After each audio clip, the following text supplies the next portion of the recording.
seriez encore 40% à l'intérieur, parce que si on mettait tous les conteneurs sur le pont des navires, nous aurions des mauvaises stabilités.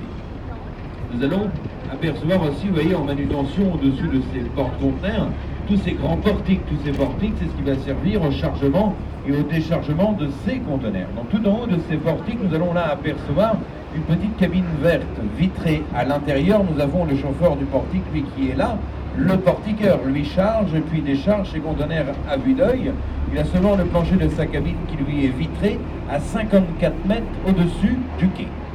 Au bout des câbles de ces portiques, nous allons donc là apercevoir un appareil jaune ou un appareil orange sur certains portiques. L'appareil qu'il va y avoir au bout des câbles là, ce que nous allons appeler un spreader. Donc ce spreader, lui là, va être réglable en longueur. Comme ça, les portiqueurs vont très bien pouvoir prendre un grand conteneur, un conteneur, vous voyez, de 40 pieds, un conteneur de 12 mètres, ou soit un petit conteneur de 20 pieds tout seul, ou alors deux petits conteneurs de 20 pieds en même temps. Donc là, vous voyez la cadence là, de chargement et de déchargement de ces portiques, c'est entre 25 à 30 conteneurs à l'heure et par portique.